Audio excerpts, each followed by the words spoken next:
Hello everyone and welcome back to the King of the Tomb Invitational. So for any of you guys that are just now joining the series, this is actually a 2v2 tournament we're hosting here on the channel, and it will indeed be an offline tournament. So what that means is the competitors throughout the week will find their matches, and then after they finish, they send me the replays and I cast them here on the channel. But just a heads up, the finals will actually be a live best of five. So for the finals, we will be doing a live stream, and I will, of course, make sure to give you guys notification, and make sure to follow me over on Twitter, where I usually give the schedules for all of my streams. So that will all be in the comment section below. So in this opening round match, we're going to have a showdown between Team Hola Skinks. So we're going to have Lore Master of Sotek. He's going to be playing the Lizardman with his melted sherbet slot here. And I mean, yeah, this guy definitely looks like melted ice cream. A little bit just like this big, like, fat toad here.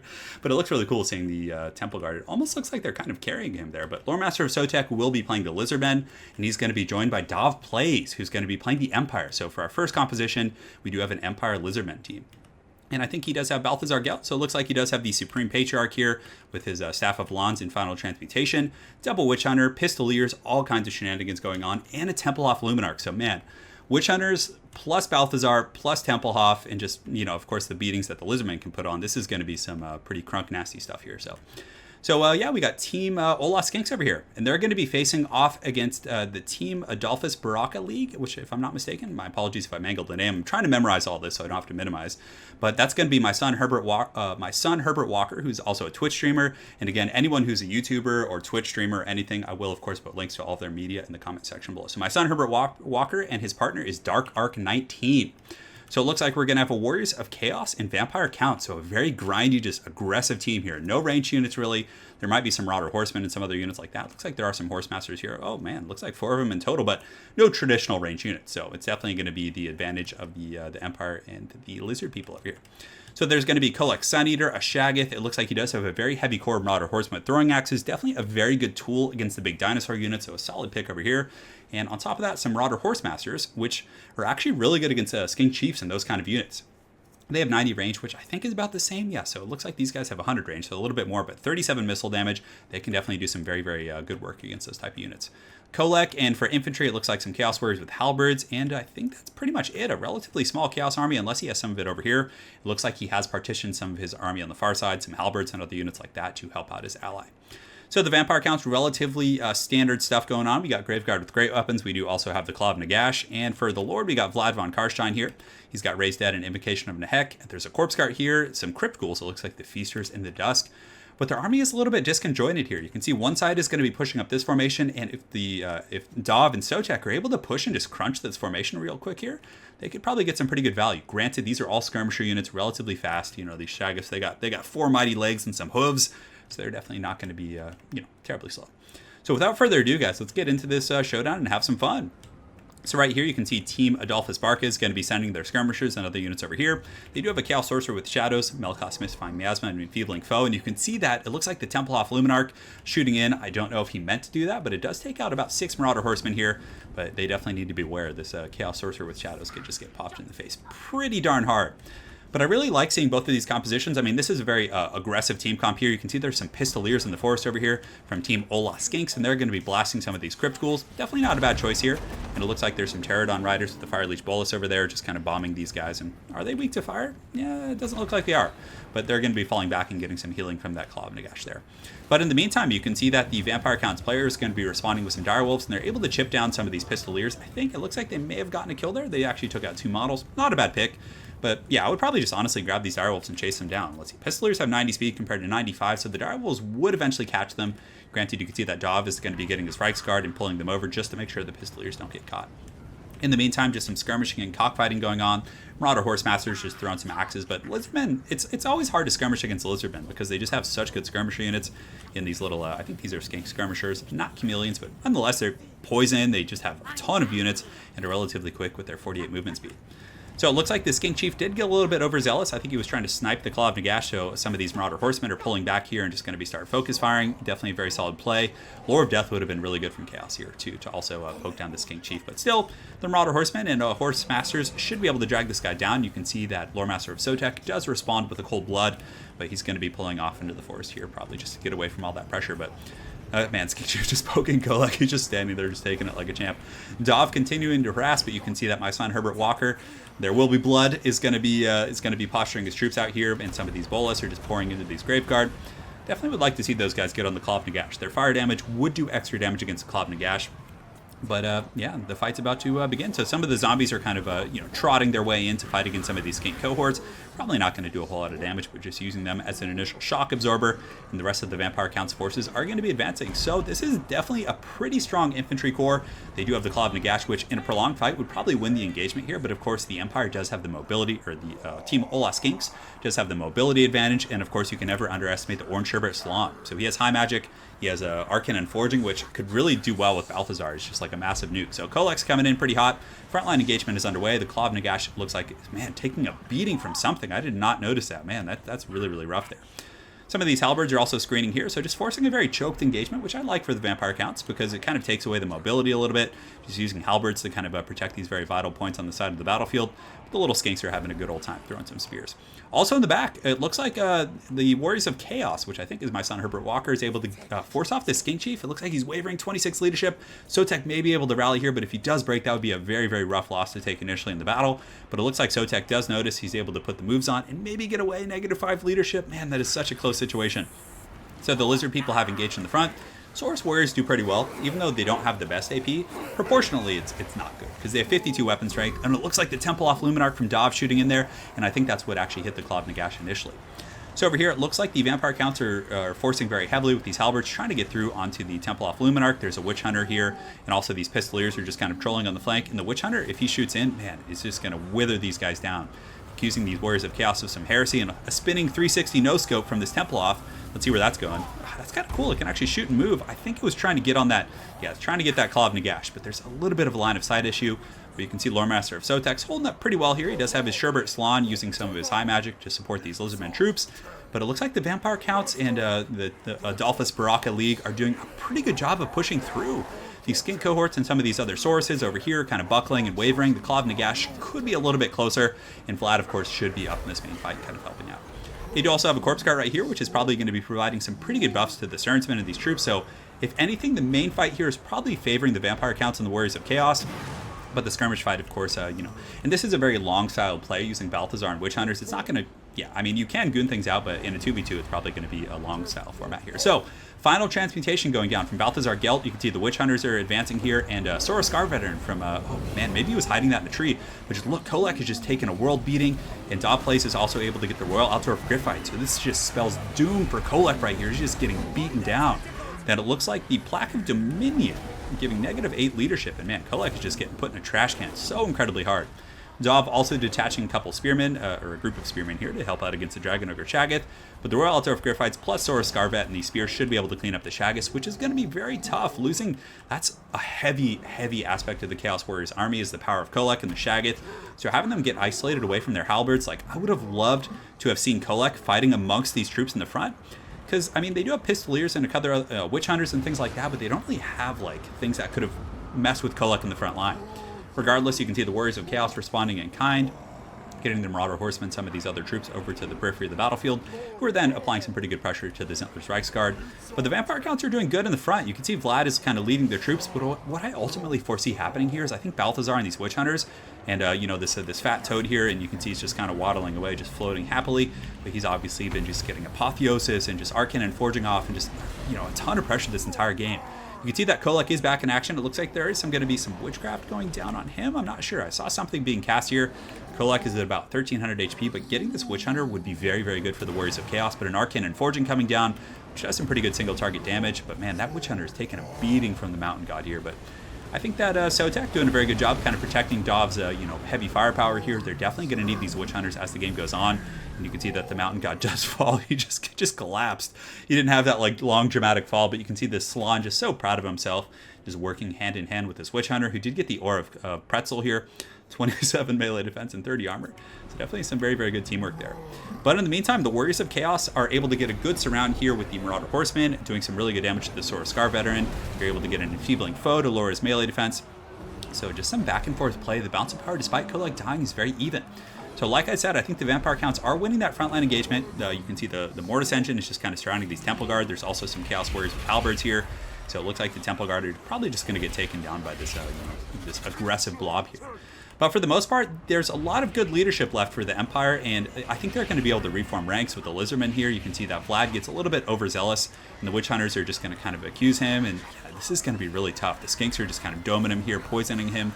He has about 1700 HP, give or take, and Vlad is very tough to kill. I mean, he's, man, look at that. That Invocation plus whatever defensive abilities he's been using, he is just such a tough Vampire Lord to crack. So I definitely really like that pick from Dark Ark here.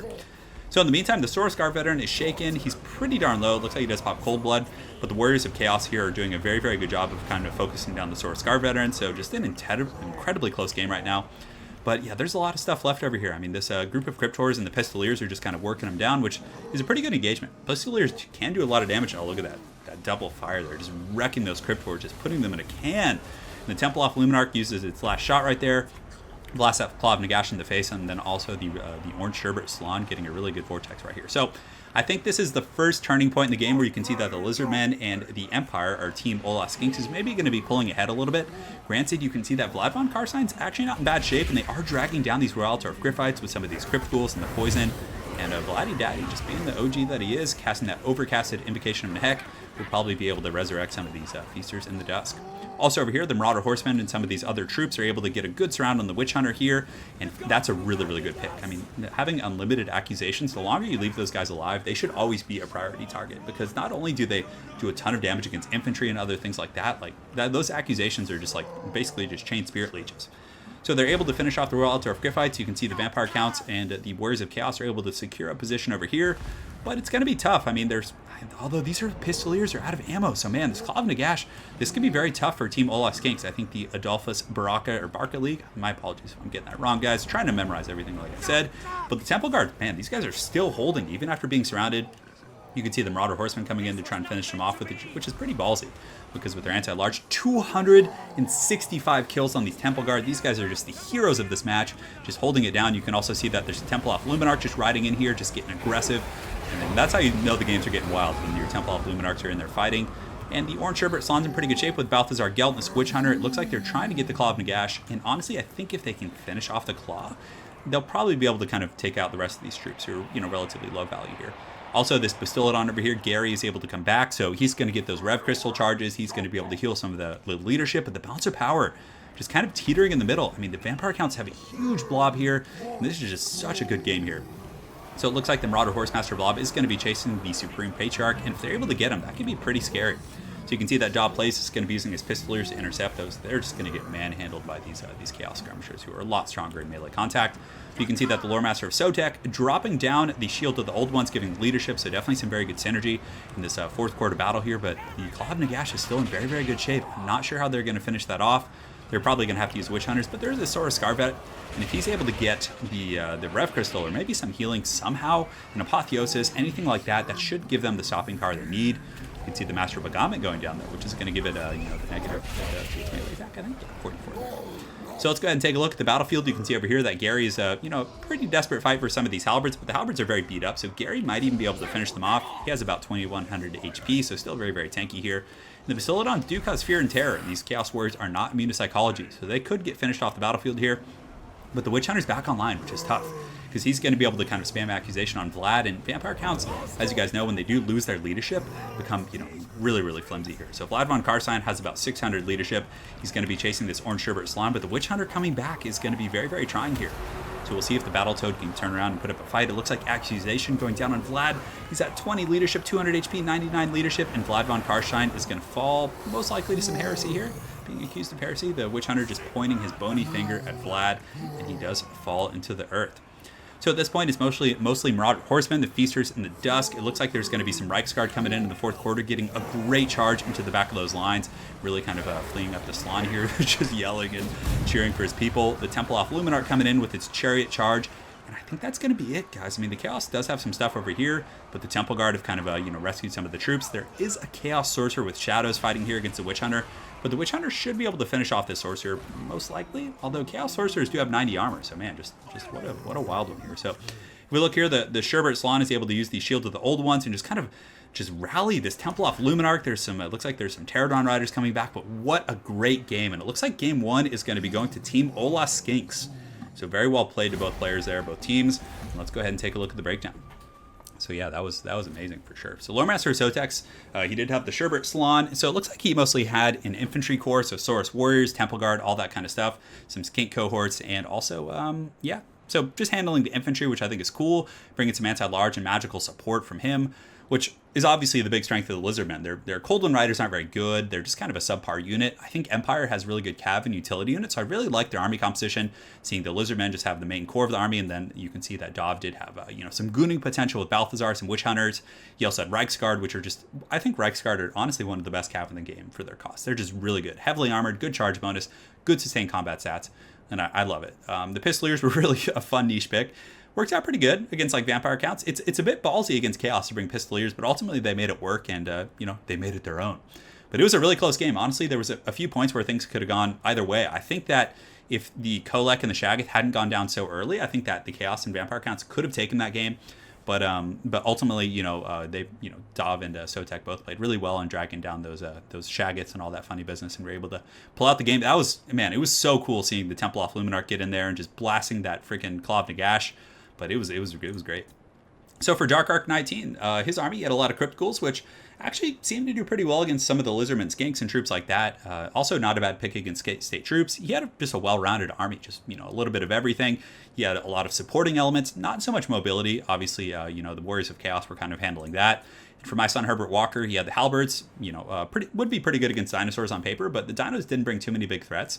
But the Chaos Warriors with Halberds, they can probably do well against Saurus and can hold their own against Cav. So really not bad. I mean, considering, all the Empire Cav and big Lizardman targets, this was a really wise choice for my son Herbert Walker.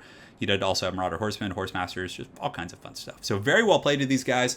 So again, the format of this tournament is indeed best of 3. So this is the first game of their match, this initial round match. So we're going to jump right over to game 2. So thanks again, guys, and we'll see you here in a minute. All right, guys, so now we're back with game 2 between Team Hola Skinks and the Adolphus-Barca League. So for Team Hola Skinks, which is Dov Plays and Loremaster of Sotek, it looks like they're going to be playing the dreaded Vampire Counts and Tomb King's Blob.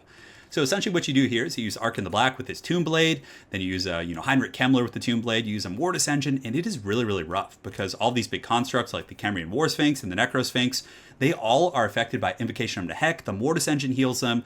It just gets absolutely wild. So I think the way to really take down compositions like this is to bring like Wood Elves with Way Watchers, very heavy armor-piercing missiles, and things that you can snipe out the Claw of Nagash, but this is definitely one of the compositions to beat so far in this 2v2 tournament. So we have the Stearnsmen, a couple groups of Graveguard from the Vampire Counts, which is really solid because Vampire Counts infantry, I think, are really, really just cost-effective. They don't have the best charge bonuses, but in sustained combat with a Mortis Engine and Invocation of Nehek, and just, the Tomb Blade of Arkin is going to be healing them, and the Libra Mortis providing that physical resist, they can just be an absolutely nasty blob. And of course, as you guys know, one of the biggest weaknesses in general of the Tomb Kings is their infantry, so the Vampire Counts give you a very, very good kind of, synergy with that. So, that's pretty much it. Just kind of a Vampire Counts troops. There's some zombie chaff in the front line, a corpse cart with Unholy Lodestone, and if I'm not mistaken, we do have the mighty Heinrich Kemmler in here. He's got his Tomb Blade, which I think does have a healing property. Yeah, and it resurrects too, so that does actually heal constructs, if I'm not mistaken, which is very powerful. So there's also some Crypt Ghouls in there to get a little bit more high DPS against low armored targets, which isn't bad considering Greenskin and Beastmen do have a lot of squishy troops, a bunch of Skeleton Spears in the back line from the Tomb Kings, the Mortis Engine, and some Fellbats.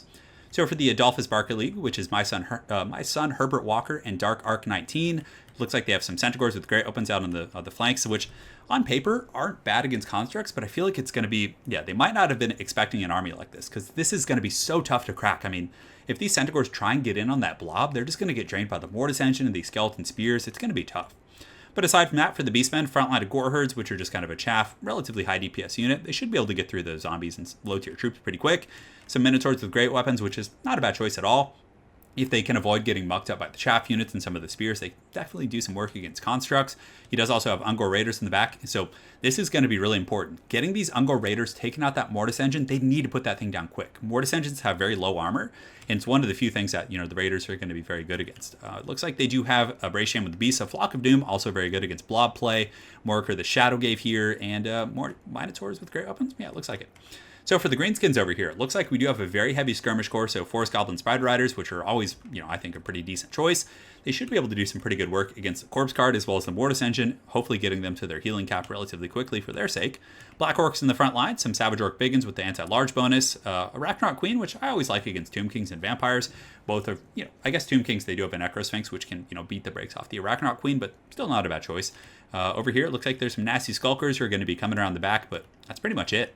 And also, I forgot to mention that it looks like Team Hola Skinks does have Varix Reavers as well as the Chill guys hiding in the forest. So without further ado, guys, let's get the show on the road. And look at this. We do have the Adolphus-Barca League is going to be bringing a Goblin Great Shaman. So look at this guy. What a hero. So he has the Vindictive Glare as well as the Itchy Nuisance. So right now, you can see they're going to get their skirmisher units. They're probably looking at this blob right now, just like, oh god, we have to deal with all this constructs, healing, and just nastiness. There's also a Casket of Souls. For a second, I got really excited because I thought DJ Kotep was in the game, but alas, he is not. So the skirmisher cav in the front, they're going to be poking in on the Corpse Guard with Unholy Lodestone. Obviously, it's going to heal up very quickly. You can see its HP coming up, so they should definitely keep that pressure on. The Tomb Kings don't really have anything that's going to force their opponents in, so if they want to, they might as well sit and waste all their ammunition before they engage.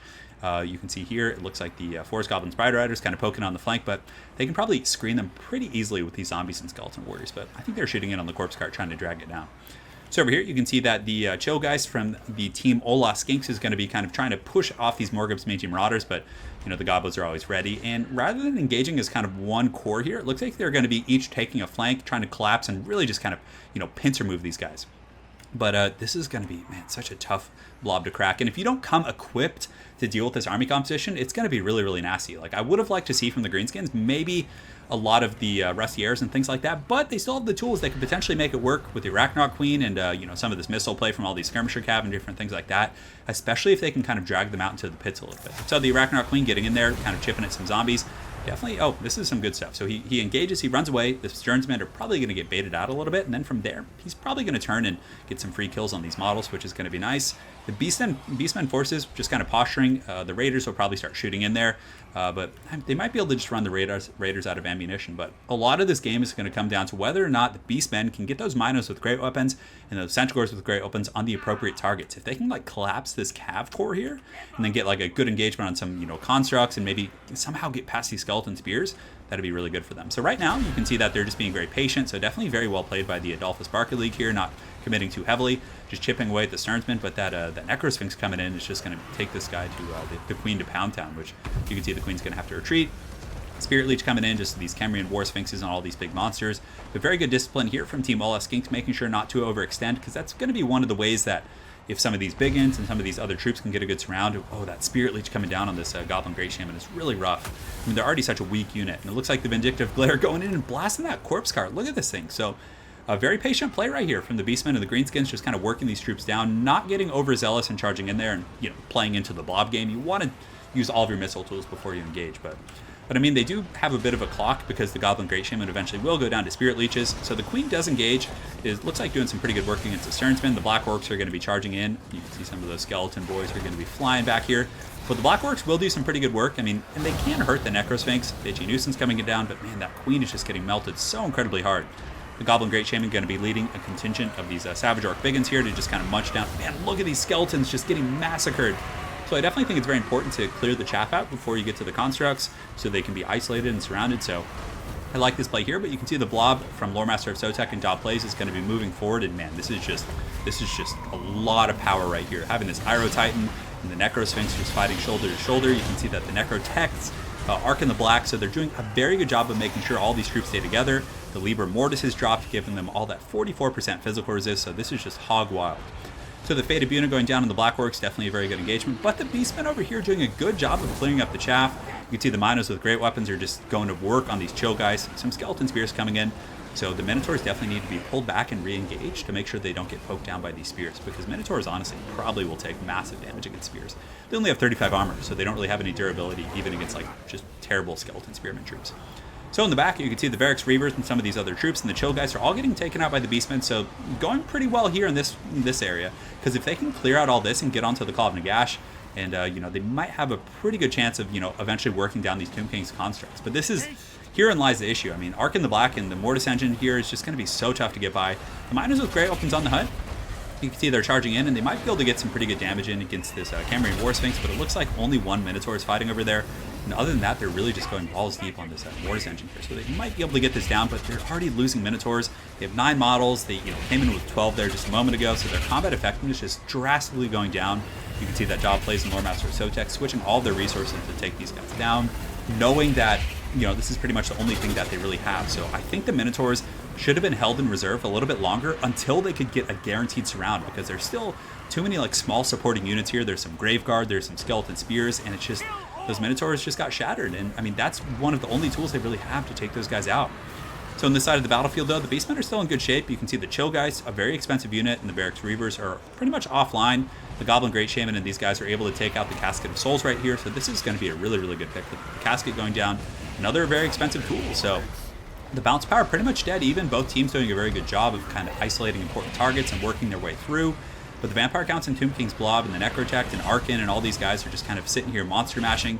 There are some Bestigor herds. It looks like the Forest Goblin Spider Riders have been shooting this entire time. I think they were actually focusing on the Corpse Guard for a long time. But the Beastmen herds are coming in here. They should be able to get a good surround on this Cambrian War Sphinx. These Minotaurs still do have 10 models here, so that's definitely not bad at all. So if we take an overarching look at the battlefield, you can see the troop count is 600. Oh, you can just see the vampire counts. Look at those numbers going up. That's insane. The resurrection from the Tomb Blade of Arkin and Invocation of Nehek, just massive value train going on here for the Tomb King's troops. You can see, the Tomb Blade is resurrecting and healing the constructs and heals the Mortis engine. And just, that's so foul. So the Minotaurs with Grey Opens here just fighting over here with Morker the Shadow Gave. Of course, he does have his Chaos Spawn summon, which isn't the best against these undead factions. Chaos Spawn don't do too well against, armored targets. But still, they do have 130 weapon strength, I think, the Beastman variant. But it looks like they're all dead, so unfortunately I can't check. Yeah, there's the last one before I can check, which is great. But the bounce power is going in the favor of Daw Plays and Lore Master of Sotek. You can see that kind of they're running out of steam a little bit. They do have a lot of Goblin Wolf Riders and Skirmish units over here on the flank. But honestly, I don't think that's enough firepower, because you can see the Iro Titan here is in perfect health. The Cambrian War Sphinx is in perfect. The entire Tomb King's elite core is pretty much untouched. There's a full health Mortis engine. I mean, the Corpse Guard is obviously probably going to go down here. A very good Flock of Doom going down from the Beastman player, but really, I just don't think there's enough stopping power. And there's not enough. There's an Arachnaut Queen, I guess, who might be able to put down this guy, this Necro Sphinx, if he decides to sit in combat. There's also some Greenskin troops, but Greenskins aren't really one of those fourth quarter races that can really rally. I mean, they do have some serious leadership issues. A lot of their troops are very contingent on the Frenzy effect, which obviously at this point in the battle is probably going to be a little bit questionable here. And you can see it's pretty much just going to be a mass rout from here. So we'll go ahead and fast forward. And you can see a lot of the Beastmen and Greenskin troops trying to come in here, but that Mortis engine needed to be focused down a little bit earlier. I think it was able to just heal train all those constructs and those Tomb King's troops. Heinrich Kemmler, of course, with the Tomb Blade. He is at his healing cap, so he did take a bit of work, but from there, it looks like it's going to be the spooky, scary victory. So that's it. So this showdown between Team Hola Skinks and the Adolphus-Barca League is actually going to be a 2-0. So Team Hola Skinks is going to take that one. But this is, like I said, and you guys probably saw it in one of the first replays, I think this is going to be one of the... Now that people have seen it in the first opening rounds, I think people are going to be well prepared. If you came in, brought I mean, for this it's hard because I think Greenskins and Beastmen already have trouble with some of these spooky factions. But number one, I personally would cut the miners with Great Weapons, get rid of the Gore Herds, because you could probably use Greenskin infantry and then use Beastmen throwing axes. If they had 5 groups of Centaurs with throwing axes, a bunch of Ungor Raiders for the Mortis engines, and just Cygor summoning to just be bombing with those rocks and going kaiju battle at the end, I think that could have been very powerful. And then just using the Greenskin infantry and just some Black Orcs and things like that, that could have been very punishing against the Blob style of strategy. But it is a very tough build to beat. I mean, the synergy is pretty insane. And if I had to think of synergy between any of these factions, it's got to be one of the strongest ones. But with ample counterplay, Wood Elves, but that's the thing, is you don't know what your opponent's playing. So you really just have to kind of bring well-rounded builds and synergistic stuff. But I think Wood Elves are going to be one of the punishers. If you just had 4 Way Watchers just focus firing this Mortis engine and just sniping out these lords and things like that, and then had a really sturdy front line of some high leadership troops, I think that could really punish this type of a build as well. So I'm really excited to see how people deal with it in the later rounds, because I'm sure it will be a somewhat popular build. So very well played to Daw Plays and Lore Master of Sotek. Make sure to check out their YouTube channels. They'll be in the links in the comment section below, as well as my son Herbert Walker and Dark Arc 19. I don't know if Dark Arc has any sort of media or YouTube channels or anything. I know my son Herbert Walker, if I find out, I'll make sure to put it below. But my son Herbert Walker is a very, very good player. He's also a Twitch streamer, so I'll put a link to his Twitch in the comment section below. So that concludes another opening round match in the King of the Tomb Invitational. Stay tuned now that I'm back in the States. I was actually traveling in Poland, like I said. There will be a more regular schedule for uploading these tournament casts. So thanks again for watching, guys. Hopefully you enjoyed, and have an excellent night, and take care.